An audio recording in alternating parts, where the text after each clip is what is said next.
Como ser abençoada? Tome seu trono.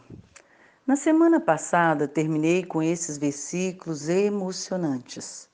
Efésios 3:20. E agora que a glória seja dada a Deus, o qual, por meio do seu poder que age em nós, pode fazer muito mais do que nós pedimos ou até pensamos. Isaías 30:18. Contudo, o Senhor espera o momento de ser bondoso com vocês. Ele ainda se levantará para mostrar-lhes compaixão, pois o Senhor é Deus de justiça. Como são felizes todos os que nele esperam.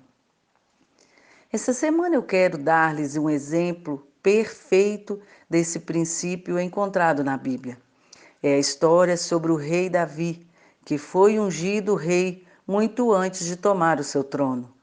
Então, por que demorou tanto tempo entre ele ser ungido para ser rei até ele assumir o trono? É a mesma razão pela qual muitos de nós ainda não experimentou as nossas orações, desejos, pensamentos ou esperanças muito além dos nossos sonhos. Porque o rei Davi tinha, e nós temos, muitas coisas para aprender antes de estarmos prontos para tomar nosso lugar de direito, para o qual fomos ungidos e ordenados a assumir. Uma coisa que o rei Davi teve que aprender, e ele aprendeu bem, foi honrar a boa ou má autoridade, a fim de ganhar o favor de Deus. Em 1 Pedro 2, do 17 ao 20, explicita esse princípio de forma clara.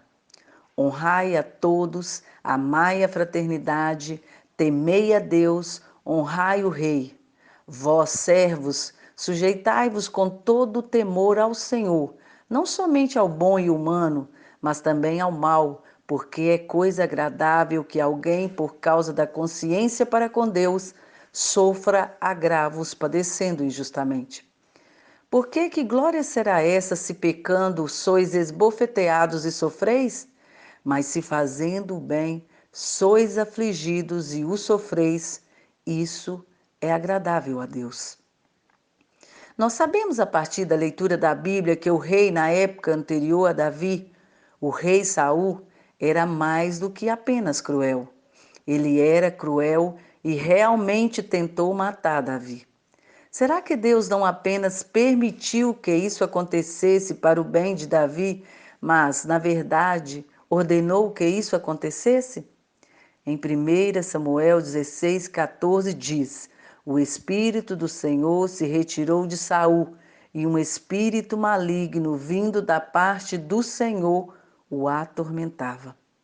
Então, mais uma vez, em 1 Samuel 16:23 diz: Sempre que o espírito mandado por Deus se apoderava de Saul, Davi apanhava sua harpa e tocava. Então, Saul sentia alívio e melhorava, e o espírito maligno o deixava. E então, novamente, vemos mais tarde, em 1 Samuel 18:10, que diz: No dia seguinte, um espírito maligno mandado por Deus apoderou-se de Saul e ele entrou em transe em sua casa, enquanto Davi tocava a harpa, como costumava fazer. Saul estava com uma lança na mão. Se olharmos honestamente sobre estes versos, só podemos chegar a uma conclusão: que Deus permite situações ruins para nos abençoar. Paulo escreveu em 2 Coríntios 12:10: Pelo que sinto prazer nas fraquezas, nas injúrias, nas necessidades, nas perseguições, nas angústias, por amor de Cristo.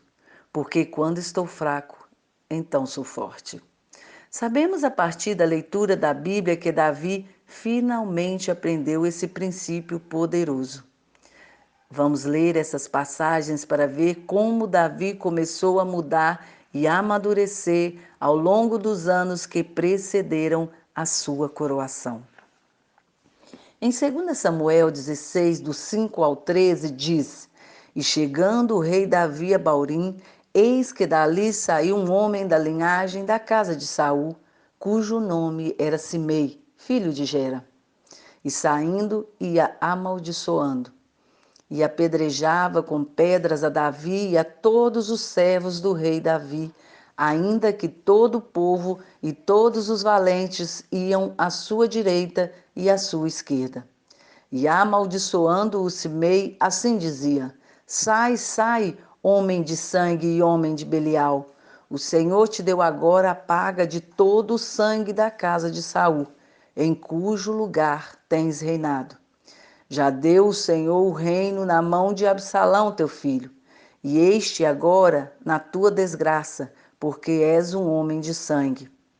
Então disse Abissai, filho de Zeruia, ao rei: Por que amaldiçoaria esse cão morto ao rei, meu senhor? Deixa-me passar e lhe tirarei a cabeça. Disse, porém, o rei: Que tenho eu convosco, filhos de Zeruia?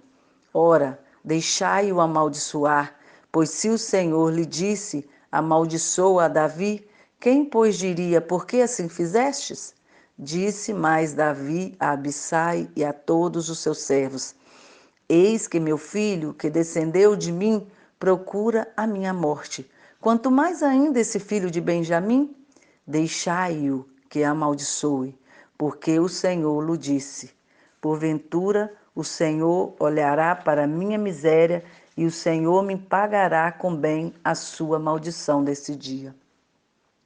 Prosseguiam, pois, o seu caminho Davi e os seus homens, e também Simei, e ao longo do monte, defronte dele, caminhando e amaldiçoando, e atirava pedras contra ele e levantava poeira. Não vamos esquecer que Davi era rei quando ele estava disposto a aceitar esse tipo de tratamento. No entanto, Davi aprendeu esse princípio tão bem que aqui ele viu uma oportunidade para uma bênção. Talvez o Senhor lhe retornaria um bem, por isso ele não queria que ninguém parasse com os insultos ou de atirar pedras e poeira. Davi já havia sido difamado por seu próprio filho e não estava em seu palácio sob o seu trono, onde Deus lhe tinha posto e ungido. Ele, ao contrário, estava em uma encosta suja e acima dele homens xingando, jogando pedras e poeira sobre o rei. Muitas de nós são insultadas e ofendidas, e atualmente é comum ouvir as pessoas dizerem que foram desrespeitadas, com coisas que são muito distantes desse tipo de tratamento. Não muitas dessas pessoas são um rei, e quão rapidamente nos esquecemos do tratamento que Jesus sofreu por nós? Eu não sei sobre você, mas eu estou lenta, mas seguramente começando a entender que tudo que Jesus passou realmente inaugurou o poder espiritual que superou os meus pecados e me libertou da morte. Os insultos, a traição, as tentações, a flagelação, a coroa de espinhos, os governantes cruéis, os insultos até mesmo do ladrão pendurado ao lado dele na cruz. Tudo isso multiplicou o poder que Jesus usou por nós para nos redimir dos nossos pecados. Para o mundo, suportar a cruz vai sempre parecer uma derrota. E muitas vezes nós seremos ridicularizadas por resistir ao invés de defender a nós mesmas. No entanto, para aqueles com os olhos espirituais, isto será a oportunidade que Deus criou e exclusivamente formou só para nós, a fim de nos dar, os redimidos, o poder sobre nossos pecados e nossa dor. É uma bênção que damos após um insulto ou mal feito a nós, por isso nunca pare de dar a bênção que você e eu fomos designadas a herdar. Nunca se contente em simplesmente satisfazer a carne e retornar um insulto ou mal feito contra você. Certifique-se de aproveitar a oportunidade que Deus lhe deu e siga com ela. É na honra de estar sem a túnica E no andar durante a segunda ou terceira milha, quando você já está cansada, que você irá começar a sentir o poder planejado. É neste estado quando e onde nós encontramos o poder de mudar o nosso mundo. Este é o poder que irá lhe catapultar, lançar você por cima da barreira para todas as bênçãos prometidas. Agora é hora de fazer o seu diário.